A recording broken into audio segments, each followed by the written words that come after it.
खबरदार खबरदार किस एपिसोड में आप सभी का बहुत बहुत स्वागत है। मैं हूं महेश बहुगुणा, आप देख रहे हैं खबरदार एपिसोड।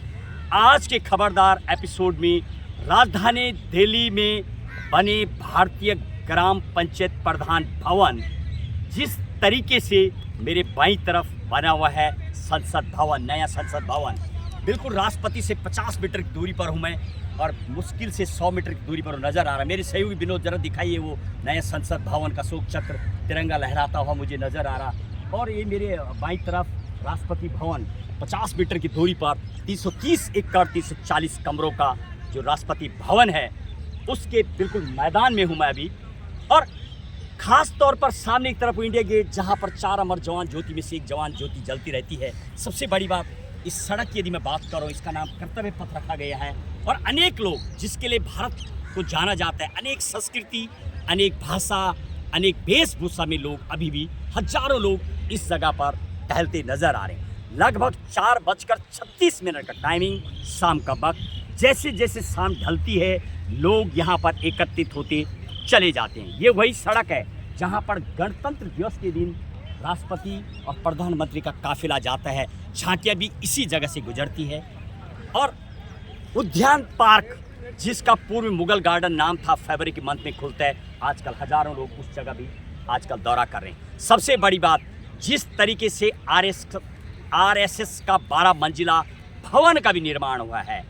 और जब से बीजेपी सरकार आई है, नेशनल वार मेमोरियल से लेकर के परमवीर चक्र, परम योद्धा स्थल, उन विजेताओं के लिए भी सामने की तरफ मेमोरियल पार्क बनाया गया है।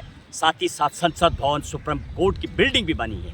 अनेक काम बीजेपी सरकार ने किए हैं जब से नरेंद्र मोदी की सरकार आई है।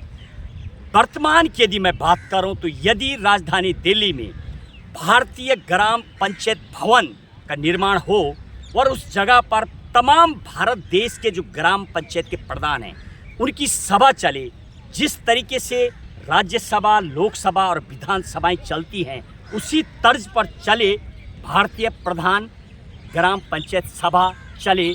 क्योंकि गांव से सीधा जब वो लोग कनेक्ट होंगे, पूरे भारतवर्ष के प्रधानों का संगठन यहाँ पर बनेगा।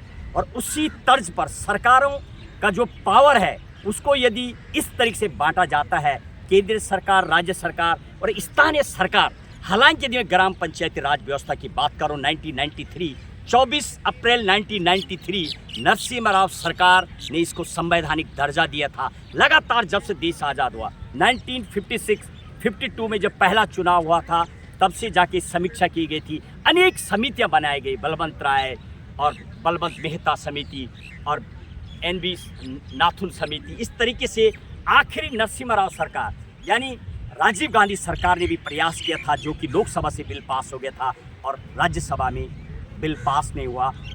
अच्छा प्रयास किया गया राजीव गांधी सरकार के द्वारा। बहरहाल 11वीं सूची और 12वीं सूची में नगरीय व्यवस्था, ग्राम पंचायत व्यवस्था जो इसको संवैधानिक दर्जा दिया, वो नरसिम्हा राव सरकार ने पार्लियामेंट में पास, यानी 243 आर्टिकल में इसको जब अमेंडमेंट लाया गया, 73 और 74 अमेंडमेंट संशोधन बिल जब लाया गया, वो पास होने के बाद इसको दर्जा मिला है।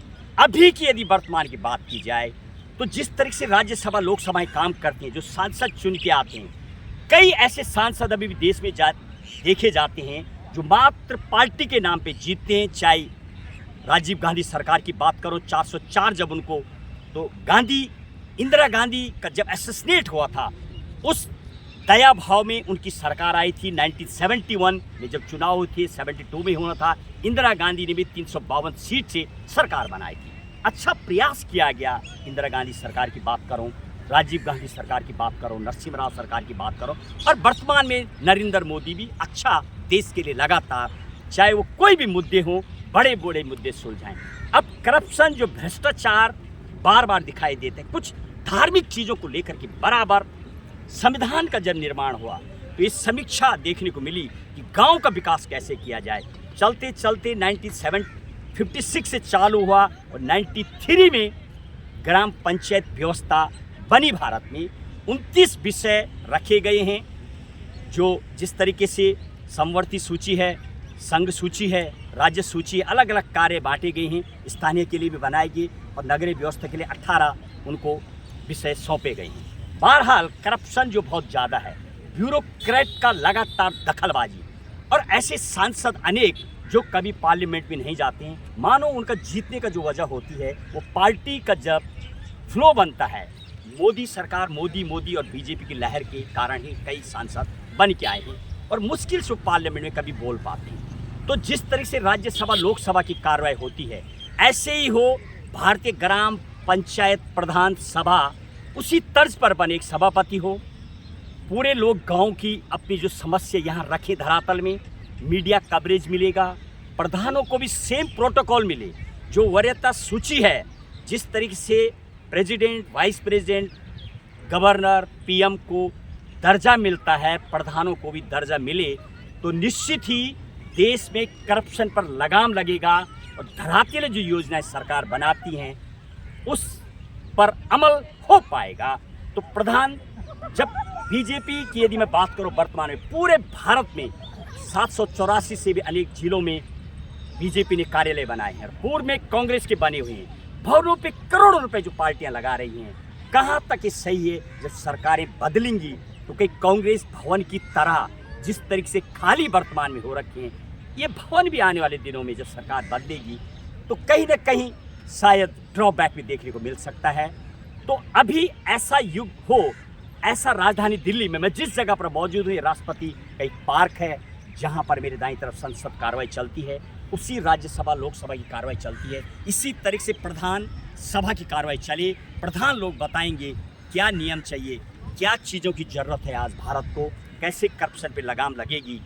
तो वो तभी हो पाएगा जब राजधानी दिल्ली में भारतीय ग्राम पंचायत प्रधान संगठन का एक भवन बने, उस तर्ज पर सभापति का चुनाव हो और वो पूरी अपनी बात को रखें और एकदम धरातल में योजनाएं रुकें। क्या वास्तविक इस भवन का निर्माण होना चाहिए राजधानी दिल्ली में? क्या ये प्रधान सभा चलनी चाहिए?